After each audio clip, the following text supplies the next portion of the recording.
Hey guys, it's Melissa here from melissaoatman.com. Welcome to another episode of Awaken Your Inner Awesomeness. I am so delighted you're here with us today because I have a very special guest with us. Today we have with us Miss JJ DiGeronimo.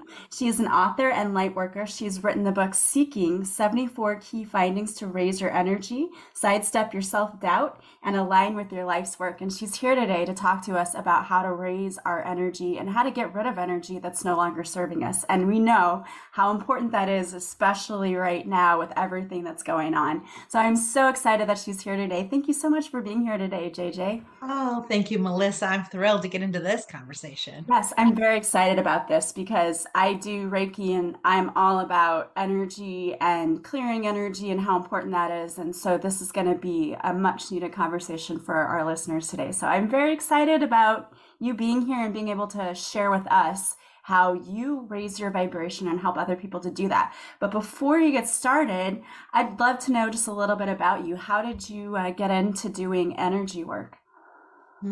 Great question. I think it definitely started by wanting to clean out my vessels. So I had been in the tech industry for decades. I wrote a first book in 2010 and a second in 16. And I think I thought I was going to have a lot more joy and a lot more alignment and just self approval. But what I found myself is not having much of any of those things. And I just needed to figure out like, why am I here? What am I supposed to be doing? And I realized that, a lot of what we're supposed to do comes through our relationships. And I had some relationships that were just poking at me and really challenging me to figure out who I was. And that was sort of my rebirth of my energy work back in 2016. And I had visited probably about 100 energy practitioners over the last 6 to 9 years. And it really is just one, to learn about these ancient wisdom tools and techniques. But two is to really let go of what's no longer serving me to create room for love and light. I love that. And that's such an important thing too, because I think a lot of people, we learn about raising our energy, but we don't always learn that much about letting go of energy. And so much of the day we go through and we pick up on all of this energy that's not our own, especially if you're an empath. And I know a lot of my listeners out there are, and they just keep picking up all of these energetic frequencies from people, and then they don't like clear it at the end of the day, which I think is so important because it can really weigh you down. It can. And I think so many of us are so busy living outside our bodies. Like I was for sure. I was so busy projecting what was ahead of me or reflecting on what was past me, behind me. I didn't really have the time to really, or I didn't create the time to really be like, what is happening within me? Yeah, that is so true. So, how do you help people to raise their vibration? Because you've written this amazing book, the 74 Key Findings, where you're helping people to really raise their energy and sidestepping self doubt. That is, oh my gosh, that's a huge one too. And helping people really align with why they're here. Because I think most of us, we get here, we're like, oh my gosh, what's my purpose? Why am I here? Yeah, it's interesting because, this is my third book. And I think for many people say, like, your truth really comes out in that third book. And I would say that I thought I was going to be able to ride on the accolades and milestones I had created to date. But much of my finding is that I'm actually here for the work that's ahead of me from this point forward. And all of that was kind of warm up to the work that I'm doing now as a light worker and really bringing together energy practitioners. The reason I visit 100 energy practitioners is not because I just wanted to just go and do this. I am trying to find a bridge for everyday women to figure out how they can get more in touch and work from the inside out. And so I've been on a personal journey of just visiting all different types of energy practitioners. I've been hosting retreats and incorporating them. And really, the goal is to just show that this is really a part of who we are and what we can tap into. So much of society has made us believe that that is voodoo or we shouldn't be doing it. But in reality, it is our innate knowing and really aligns with the feminine energy that, as you know, we're raising the feminine right now. And so it's no surprise that some of these energy practices are coming to the forefront to really help with that shift. Yeah, I think it's so important. The energy around us right now is so heavy, and I think so many people are starting to at least what's been coming up for me, is that people are starting to kind of let go of the things that are holding them back and not serving them so that they can step into this new, I think, personal power is the way that I see it. And I feel like that's been one of my purposes in life. I have thought my purpose was to do Reiki and to do these readings and that, maybe this podcast. What I'm finding now is my purpose is to help other people find their purpose. And it's been amazing doing this podcast. People that come on, they would say like, "Oh, I've been afraid to do this, but I know I've needed to put myself out there." I'm like, "Yeah." And I'm supposed to be finding people to say, "You're supposed to be doing this. You're supposed to be shining your light. You're supposed to be helping others." So I think it's so fascinating that you've created a space for people to be able to do that. I love that. Yeah, I mean, light workers like us are all over the planet, and we're honestly just really figuring out the real work we're supposed to be doing. So it's a pretty exciting time. And if people are listening to this particular podcast, I mean, this conversation has a frequency, just like everything else. And you're probably listening to this because you're ready to. Yeah, absolutely. And those that are out there listening and think, "Okay, I know I need to work on my vibration. I know I need to raise my vibration." What are some key tips that you would give those people listening that they could maybe go after they listen to this podcast to work on starting that? Yeah, so I have really three areas that I focus on to raise frequency. And so frequency is familiar to some people, but not others. But the way I try to think of it is sort of like a radio station, right? FM radio is frequency modulation. And you might be resonating at a 92.1, a 94.7, a 98.5, maybe a 102.7. Whatever it is for you, it doesn't really matter where you are. Just taking inventory of where you might be. And the first way to take inventory of where you are is not only how you express yourself externally to the people you talk to, things that you watch, things that are happening outside your body, but really what's happening inside. And I think for many of us, we can shift our frequency when we shift how we talk to ourselves. Yeah, that's a big one.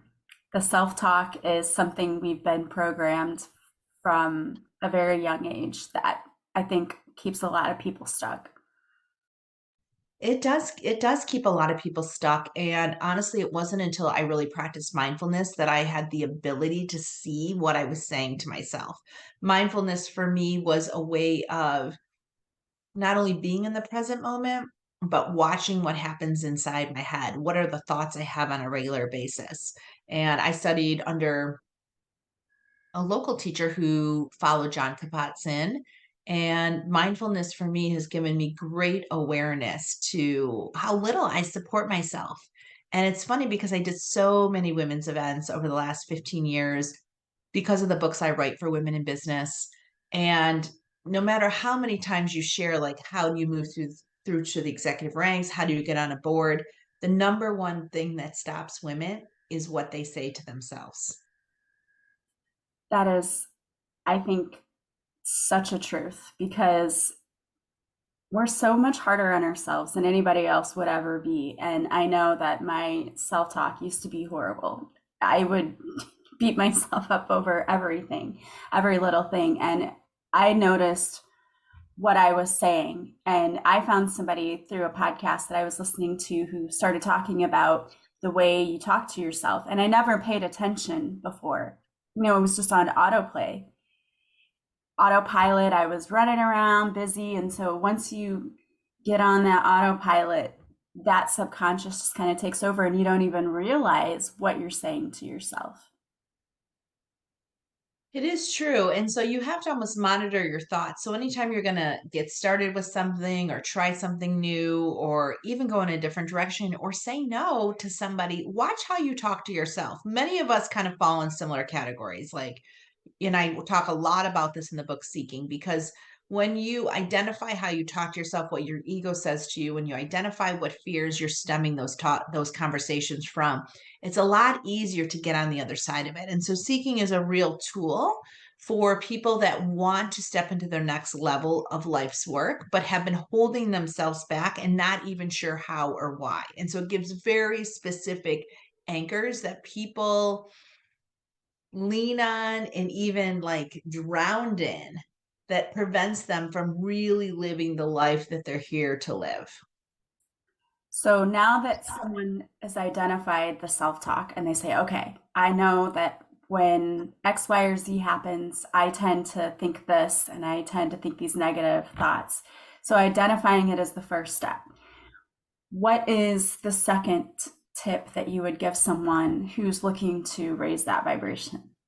Yeah. So when I was writing my book, Seeking, and many of my other books, I needed like really quiet time because it really takes a lot, as you know, as an author yourself, to really get the right words on the paper in the right space. And even when you're not writing, you're writing, right? Yeah, And I really had to shut off the noise in my life. And I really haven't gone back to it. So the noise in my life was the TV, the radio, conversations I had with people that I would get on the phone call with them. We would have a call, but after I felt so tired or drained or I didn't feel that good, I just really had to mind, how I was exchanging energy with other people and what I was taking in. And you don't realize what a drain the TV is until you're not doing it for a long time. And I will go as far as to say that the TV is perfectly orchestrated for us not to illuminate our light. that's true because it can be a very big time consumer. And so when people are glued to that, it's like there's a lot of things you're not getting accomplished that you could because you're sitting there. But also, and this is one thing I don't think people think about the negativity sometimes that comes up from what you watch, even social media. You can sometimes end up being surrounded by people who are always complaining or posting negative things. That has a huge effect on your energy. Yeah, and so doing an energy inventory, right? So how am I talking to myself? What am I watching? Who am I choosing to speak with? What am I paying attention to in my life? Like even taking a walk in your neighborhood and you end up talking to the neighbor for 20 minutes, but it's like upset about XYZ. Like you have to think of yourself as like a pool of energy and like, are you giving, giving, giving, or are you letting people suppress the energy you have? And I have found that the more I monitor my own energy, my own frequency, the easier it is for me to be kind of mindful of what I pay attention to, what I watch, and what I engage in. So now when I'm in conversations that are draining or are just not a conversation I want to have, I just don't really respond. I just listen, I say yes, and then I try to shift the conversation to something I want to talk about or, back out of the conversation in a way that's kind, but also recognizes that I cannot handle that energy right now. I'm really trying to raise my frequency. And so depending on where you are in your life, you might be completely content where you are, but if you have desires to really kind of work more towards your life's work, oftentimes we have to shift our energy to illuminate our path. Yeah. And I know people who have told me they're such a light that people are drawn to them. And so they want to tell them all of their problems and Yeah. ask them for help. And that can be very draining to Well, yourself and your own energy as well. it can, and you can shield yourself. So when you go into parties or you go into work events, what I do is I visually ask the higher power to put the veil over me, the protective energy, the protective veil, especially if I'm really just not in it to like solve life problems, which obviously happens to me a lot too. My husband always says people tell you the craziest things and they tell you things like they've known you for decades. And it's true. Like I hear stuff about people that I'm sure I've had even people say, I can't believe I'm telling you this. I'm like, yeah, me neither. Yeah. But the reality is, I think just the energy, then the frequency that I work at, it is an invitation to drain and ground energy. And I've been told through many that I can ground other people's energy as an empath and as a light worker. So sometimes I have to be ready to go into events. And if I'm not, I put the veil over me and just say I just need like an hour of quiet time and then I'll do an hour of work and then an hour of quiet time when I make like this conversation with the universe. But most of the times when I get home from any type of event more than two people, it takes me like 2 hours to go to sleep. Like I need to shower and ground myself and do a meditation before I can sometimes even do yoga to just before I can fall asleep because I have so much energy in my body that I need to just like let that really ground. Yeah. And you talk about letting go too of energy that you've picked up on that's not your own. And I think that's a really important thing to do that we often don't think about. But it's like you said, you've gone to this event, now you've talked to 50 people, and now you have all of this energy, around you. And not even just that, but I think sometimes when we get into situations, maybe we have arguments with people we love, that energy, that negativity kind of stays with us. And it's really important to clear that.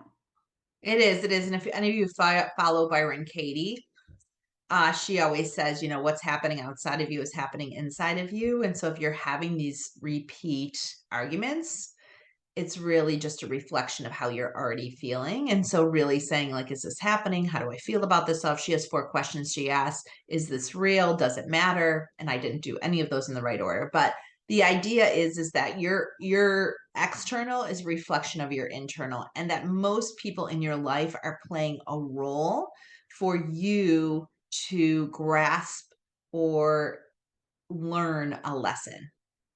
Yeah. I always say when something's not going right, like ask yourself, what is this really about? Like, what is it teaching me? Because life doesn't happen to us, it happens for us, but we have the tendency to want to play that victim because it's really easy to do and say, oh no, this is happening again. Why is this happening? But I love asking those questions because I think it's really true. You find out that it was not about the thing you thought it was about. It was teaching you something about yourself, and maybe you need to work on letting go of different things or building your self-esteem. There's always some sort of lesson there that for me has pointed me in the direction of myself. Like you need to do this internal work and figure it out. It's so true. And I have to say, the reason I ended up like in a tapping class was because of the relationships around me. Like things just kept going sideways. And I'm like, why is this happening to me? Like, why am I in these situations where I'm having like such tumultuous situations happening to me? It doesn't align with what I've been practicing or energetically. But I realized that I needed to shift my life. And for me, it started with energy work. And I just started going to some classes, some tapping classes. And then I ended up doing some Reiki, and I've done astrology and past life regression. I've done all kinds of things because I'm really just trying to better understand myself and why I am on the planet at this time. Yeah. I think that's so important too. It really is. I think a lot of people are waking up and realizing that we have control over a lot of things with our thoughts, and we're kind of creating our realities. And so I think that energetic work is so important because the higher you vibrate, the better things you call into your life and the better your existence can actually be. I know I've witnessed that in my own life. So I think it's super important. Well, I would love to show you something I do right at my desk, a really quick grounding exercise. But I think also listening to what keeps coming your way. So, like over the last probably, I would say 10 days, like telepathy keeps coming to me over and over. I'm listening to a book they talked about it. I put a meditation on and they talked about it. You know, I was talking to a friend, they had said it. And I feel like messages come to us all the time. And if you're not practicing being in the present moment, it's hard to hear or see them. But I will tell you, since I really practiced being mindful, and it took me a while to be mindful, it was not something I did in a week. It took me 8 weeks, 12 weeks, 3, 4 months to really just practice being in this moment right now. It is amazing the lessons, insights, and even messages that come to me. Yeah. I started my mindfulness practice probably 5 years ago. It was like right around that time before I started the podcast. That's kind of what led me into doing the podcast. And it was a practice. It takes a little while to completely learn how to shift your mindset because we've been so programmed to think one way. And then when you realize, oh, I don't have to get upset when this happens, or I don't have to beat myself up if I make a mistake. I can just look at it as a learning experience and take the lesson and move on and still be happy with myself. And it took a long time for me to shift that, but it is totally possible. It's so possible. And for me, someone who was raised in a pretty negative household with like the negativity as far as like thinking, negative thinking, it was deeply rooted. But if I could do it, like anybody can shift their mindset. And most light workers that I work with now, so I have a community where I interview all the light workers I work with. Mostly because most of the women that I work with are business women and they're really used to Myers-Briggs and strength finders and other very masculine tools that we use in corporate America. I bring together the light workers I work with and interview them on their journey. Most of them have had jobs at some point in corporate America and then did stuff off to the side of their desk and then shifted over. So that's one theme. The second theme is many light workers have really tumultuous childhoods, whether it's religious based abuse, negativity, as you mentioned, because I believe that a lot of light workers are a little bit nervous to use their light in a way that they have in the past because of the things that have happened to them. So they believe if they come in and things are more locked down, it'll be harder to use. But most times, light workers break free from that energy and they end up using their light in a way to help the world. Yeah, I love that too. That's so amazing when that happens. Okay, so you said you have a technique you use at your desk that is really quick that people can do to sort of like a grounding exercise. Yes, yes. So there's two things I do all the time, and a lot of people think they have to go to the park or get on their yoga mat or go on a solo trip or retreat, but the reality is none of us do that enough. And so I just do a really quick meditation for myself if I feel like I have energy that's no longer serving me or I feel like I'm really not inside my body. Many of us kind of float outside our bodies. Uh, Sometimes it's completely you're kind of oblivious to it, but the reality is that we do have to ground ourselves in our bodies because all of our wisdom is within.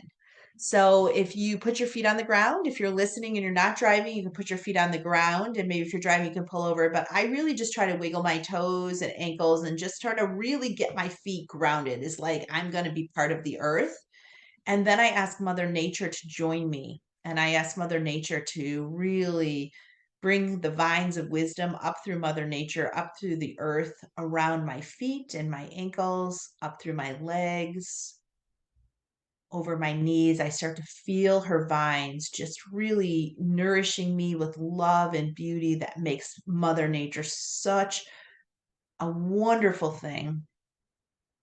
I feel the vines over my legs and up my torso, moving over my stomach and back, up over my shoulders and down my arms, up my neck and up to my head. And then I actually feel like almost like a tree. It like grows up into the sky. And I love the sensation because it makes me feel like I'm part of something bigger and I feel so held. And if I want, I sort of think of my head parallel to the ceiling and I just sort of ask the universe from above to fill me with beautiful light. Some of us open the top of our head, some of us create space above our head and we feel this white, beautiful liquid light from this universal energy that we're all part of really come through our heads and over our eyes. I love like making sure it really gets into my eye sockets because I spend so much time looking at my computer, down my nose and mouth, the back of my head, my throat, shoulders, down my arms, down my body, torso, stomach, buttocks, legs, knees, and into the ground. And just like that, within a matter of minutes, I feel like I am full of the light I need to really feel my body from the inside out. And I have the vines of Mother Nature hugging me, and it just gives me a few minutes to one, not feel alone, and two, realize that whatever I'm working on is just like a snapshot of something that's on this earth plane, but not really as significant sometimes as I make it because I'm part of such a bigger energy. And when I feel like I got enough white light from the universe, I close up my head and I ask Mother Nature, thank you so much for giving me this beautiful hug. And as I'm saying that, I can already feel the vines coming down my head, throat, shoulders, and arms. I can feel the vines going down my torso, down my legs, over my knees, down my thighs, the back of my legs, over my ankles, over my toes, and back into the ground. And just like that, I feel like whatever I was working on, whatever I was worried about is just such a small little nugget of what is available to me. And it gives me such wonderful perspective that I am more powerful than anything I'm going through right now. I love that. And I love the incorporation of Mother Nature in that too, because I feel like Mother Earth is so grounding and healing. So that's such a quick, powerful little tool to use for anybody who's, having a rough day, just needs to reset. I love that. I love how available that is for anybody to use. Thank you for sharing that Mm, with us. thank you. So tell us if there's anybody out there listening who is interested in maybe purchasing your book, or maybe they just want to follow you because they know you have a group where you have collected many energy workers, and that's also an amazing thing. How could somebody buy your book or be a part of that or follow you? What's the best way for them to do that? Melissa, so you can find me anywhere under JJ DiGeronimo. The books are all on Amazon, and a lot of them are in local bookstores, which I always love to support. And Instagram's a great place to find me, or LinkedIn. Those are my two platforms of choice under JJ DiGeronimo. I love it. And we will have some links for you in the show notes so you can quickly get there. Thank you so much for being here with us today and for sharing your wisdom about energy work. I think it's so important. And I just love when we have people on here who are doing that all important light work. So thank you so much. Thank you, Melissa, and I look forward to working with you again. Yes, thank you guys for being here with us today. As always, if you like the show, please subscribe. Please leave a positive review from wherever you're listening. And the greatest compliment you can pay me is to share this podcast with anyone you think might benefit. Also, you can join us on Patreon where you can see this live interview. You can see the video of the interview, and you can join for free for 7 days just to see how you like it. We'd love to have you there. And we do live card readings each week, so I'd love to have you. I hope you guys have a beautiful day from wherever you're listening. As always, I am sending you so much love and light, and I will talk to you soon. Bye, guys.